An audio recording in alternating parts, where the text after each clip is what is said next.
Baik, Assalamualaikum warahmatullahi wabarakatuh. Selamat pagi, salam sejahtera buat kita semua, adik-adik mahasiswa. Walaupun di tengah pandemi COVID-19 ini bukan sebagai hambatan bagi kita untuk stop belajar, untuk tidak belajar, tapi ini sebagai tantangan bagi kita. Bagaimana caranya kita supaya kita tetap mengasah kemampuan, never stop to study. Tidak ada kata berhenti untuk belajar. Nah, hari ini saya akan coba menyampaikan sebuah materi. Saya akan menyampaikan sebuah materi tentang mata kuliah pembangunan masyarakat. Nah, tapi saya lebih sukanya itu lebih tertariknya dengan kata pemberdayaan masyarakat. Nah, sebenarnya sama saja, baik pembangunan masyarakat atau pemberdayaan sama saja, tapi yang lebih keren saat ini, lebih bagus kita pakai istilahnya saat ini sesuai dengan Undang-Undang Otonomi Undang-Undang Nomor 6 Tahun 2014 tentang Desa. Itu ada salah satu amanah undang-undang itu adalah pemberdayaan masyarakat. Nah, maka dari itu saya sukanya itu pemberdayaan masyarakat dan pemerintah desa. Coba kita lihat apa sih pemberdayaan masyarakat itu. Nah, pemberdayaan adalah suatu proses untuk pemberian daya atau kekuasaan power kepada pihak yang lemah atau powerless dan mengurangi kekuasaan dispower kepada pihak yang terlalu berkuasa powerful sehingga terjadi sebuah keseimbangan kekuasaan. Itu menurut Joni dan Om Nes Anwar. Nah, pemberdayaan berarti upaya untuk memberikan kesempatan dan kemampuan kepada masyarakat miskin untuk mampu dan berani bersuara, atau masyarakat atau menyatakan pendapat, ide atau gagasannya serta kemampuan dan keberaniannya untuk memilih to choose sesuatu konsep, metode, produk. Nah, jadi pemberdayaan ini bagaimana caranya agar masyarakat ini tidak dibungkamkan menurutnya. Nah, kalau kita lihat aspek dari pemberdayaan, kita bisa melakukan pemberdayaan dari sisi psikologis, dari sisi budaya, dari sisi ekonomi, dari sisi struktur, dan dari sisi multidimensial lainnya. Kalau kita lihat dari aspek psikologi adalah pemberdayaan masyarakat memperhatikan motivasi. Nah, ini yang penting. Masyarakat itu semuanya kita hadir, kita lahir di dunia ini dalam kondisi yang sama. Ini yang kurang motivasi. Semua kita lahir dalam keadaan tidak ada seorang pun yang lahir di muka bumi ini dia membawa baju. Semua kita, mohon maaf, kita lahir semua dalam keadaan telanjang. Nah, inilah yang masih kurang dalam kita, kurangnya motivasi untuk mau maju.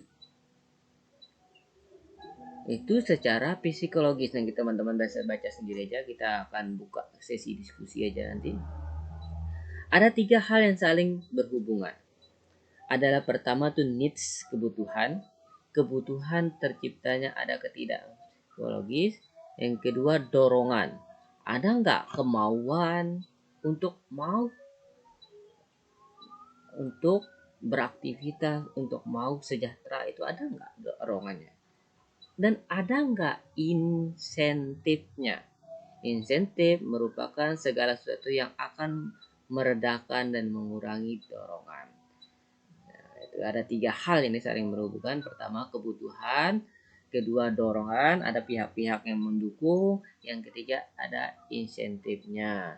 Kalau dari sisi kebutuhan itu secara physical need, nanti teman-teman bisa baca saja. Nanti kita aktifkan di sesi diskusi tanya jawab aja supaya teman-teman supaya terpancing nanti. Nah, aspek budaya. Kalau kita lihat dari aspek budaya dalam pemberdayaan masyarakat, memperhatikan dan menghargai adanya budaya berupa kebiasaan, nilai, adat istiadat, pengalaman baik positif yang berkembang di tengah-tengah masyarakat. Misalnya masyarakat mufakat dan gotong royong dan semangat kekeluargaan dan kebersamaan. Nah, itu dari aspek budaya. Dan aspek ekonomi, teman-teman nanti bisa baca aja. Nah, dari aspek struktur, Ketidakberdayaan masyarakat dapat disebabkan oleh struktur yang tidak adil. Nah, ada aturan-aturan yang tidak adil yang menitik beratkan kepada masyarakat.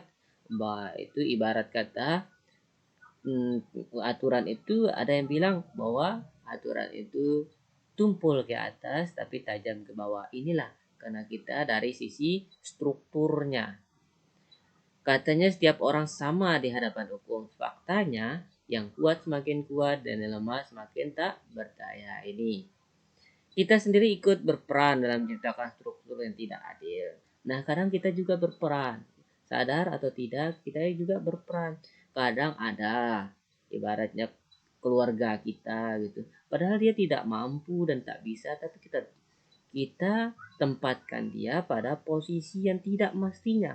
Ibaratnya kalau di kampung-kampung itu apabila bapaknya seorang, ya anggaplah seorang kepala desa gitu, tapi anaknya pun bisa jadi anaknya dia memegang jabatan-jabatan di desanya sendiri. Itu dari aspek ini aspek multidimensial. Ini disebabkan oleh akumulasi beberapa aspek. Pertama, masalah gender, masalah jenis kelamin. Ini kadang ada diskriminasi. Kalau dia perempuan sih, usah dilibatkan. Tidak. Kalau seandainya masih dalam ranah-ranah sosial, itu tidak ada perbedaan baik gender, tidak ada perbedaan gender baik maskulin maupun feminim. Saya gabung saja ya, nanti kita aktifkan di sesi diskusi saja. Saya gabungkan ada. Oke. Sekarang kita lihat paradigma pemberdayaan itu. Bagaimana non-Indonesia memberdayakan masyarakat? Nah,